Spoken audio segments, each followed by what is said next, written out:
الحمد للہ رب العالمین الرحمن الرحیم مالک یوم الدین اللہم لک الحمد علی نعمت الاسلام والایمان ولک الحمد ان جعلتنا من امت محمد علیہ الصلاة والسلام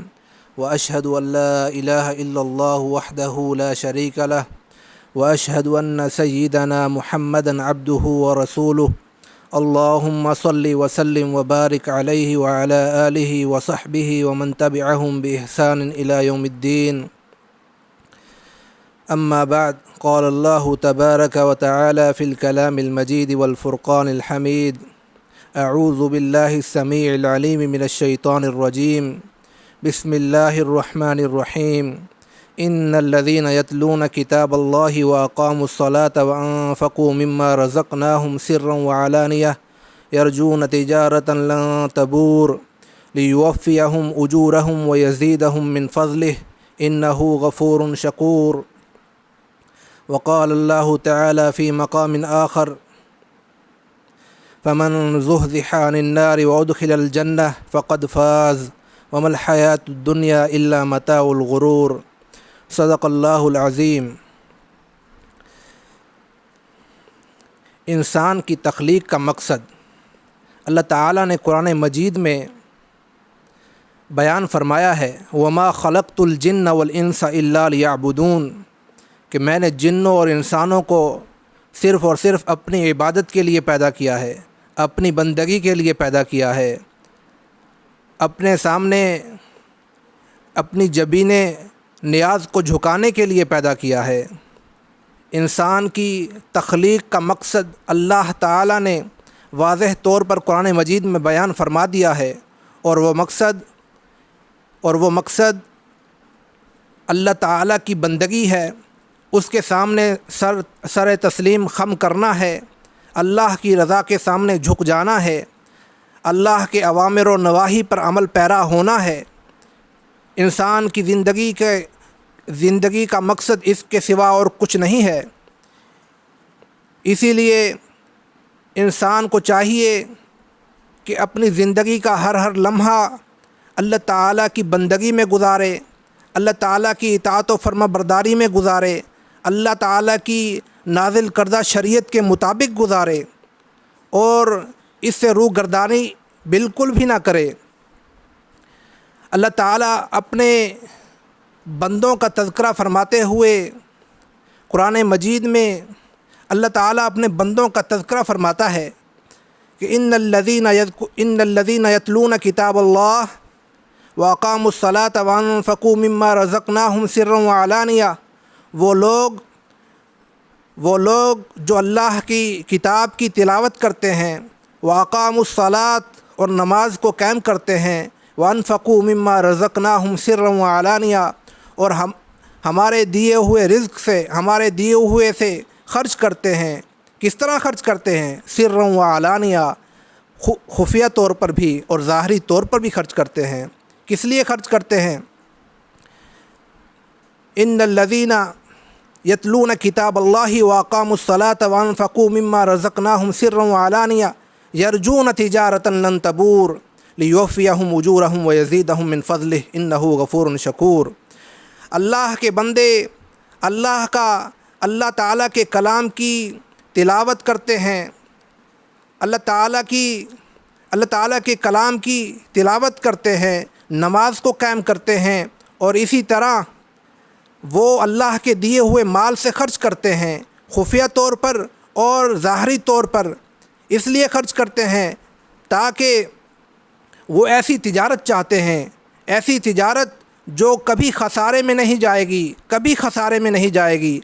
اور وہ یہ بھی چاہتے ہیں لیوفیہم اجورہم ویزیدہم من فضلہ انہ غفور شکور،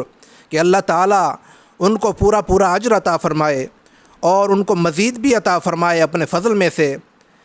اور اللہ تعالیٰ کی یہ صفت ہے انہ غفور شکور، کہ اللہ تعالیٰ اپنے بندوں کی خطاؤں سے درگزر فرماتا ہے، اور اللہ تعالیٰ اپنے بندوں کے اعمال کا، صالح اعمال کا قدردان ہے۔ میرے بھائیوں، یہ جو 3 اعمال ذکر کیے گئے ہیں، اللہ تعالیٰ فرماتے ہیں کہ جو شخص یہ 3 اعمال کرتا ہے اور اس میں وہ صرف اور صرف اللہ کی رضا چاہتا ہے، اللہ کی خوشنودی چاہتا ہے، اور اس میں دنیاوی جاہ و جلال نہیں چاہتا، ریاکاری نہیں کرتا، نیت اس کی خالص ہے، اللہ تعالیٰ کی رضا اور بندگی کے لیے کرتا ہے یہ اعمال، نماز پڑھتا ہے، قرآن کریم کی تلاوت کرتا ہے، اور اسی طریقے سے اللہ کے دیے ہوئے مال میں سے خرچ کرتا ہے، تو اللہ تعالیٰ اس تجارت کو ایسی تجارت قرار دے رہا ہے جو ضائع نہیں ہوگی، جس میں خسارہ نہیں ہے، اور اللہ تعالیٰ ایسے لوگوں کے لیے خوشخبری بھی سنا رہا ہے کہ اللہ تعالیٰ ان کے ان اعمال کا پورا اجر دے گا، بلکہ اتنا ہی نہیں بلکہ ان کو مزید بھی عطا فرمائے گا، ان پر اپنا فضل فرمائے گا، ان پر احسان فرمائے گا، کیونکہ اللہ تعالیٰ اپنے بندوں کی خطاؤں سے درگزر فرماتا ہے، اور ان کے چھوٹے اعمال کا، ان کے تھوڑے اعمال کا قدردان ہے۔ اسی لیے میرے بھائیوں، اللہ تعالیٰ نے اپنے بندوں کو اپنی راہ پر چلنے کا طریقہ بھی سکھایا ہے، اپنے راہ پر کاربند ہونے کا طریقہ بھی سکھایا ہے۔ اللہ تعالیٰ نے اپنے بندوں کو یہ بھی بتلایا ہے کہ میں راضی کس طرح ہوں گا، میری رضا کس چیز میں ہے، اور میری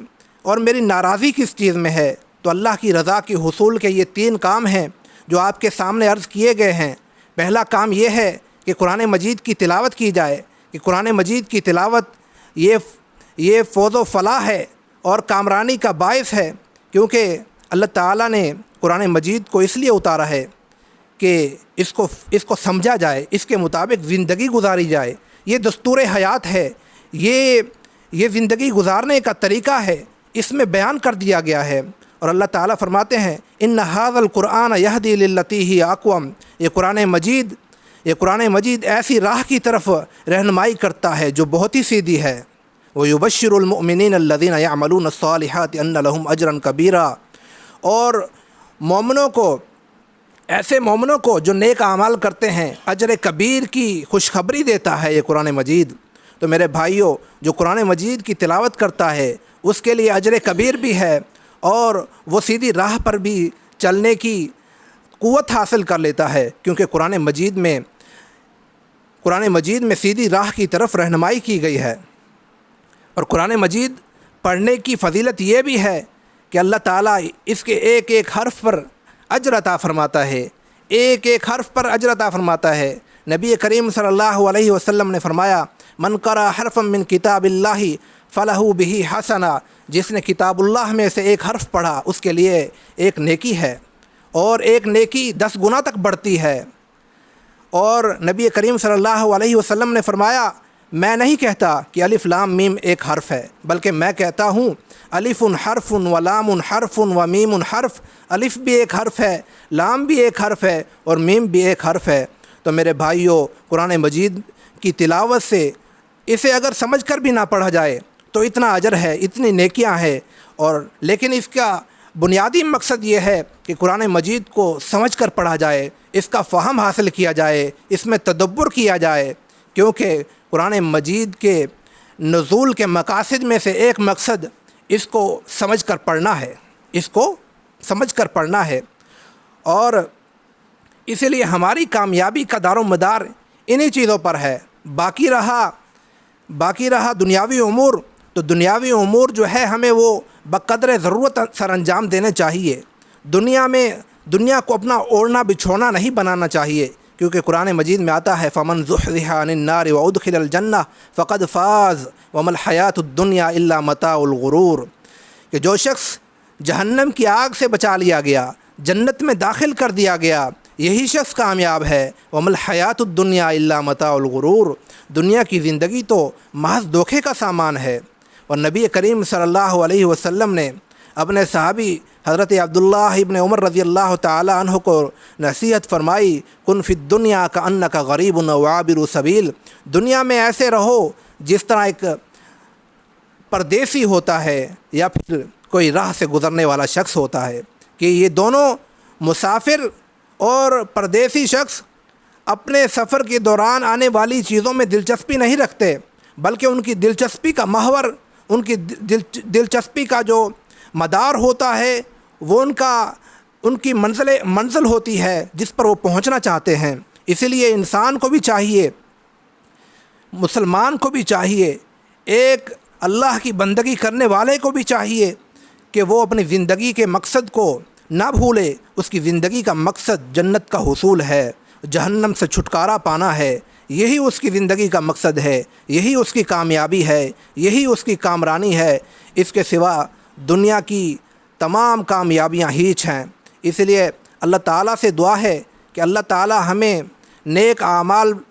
اعمال کرنے والا بنائے، عمل صالح کی توفیق عطا فرمائے، اور ریاکاری اور دکھلاوے سے بچائے، کیونکہ ریاکاری اور دکھلاوا بہت سے بڑے اعمال کو جن کا بہت اجر عظیم ہوتا ہے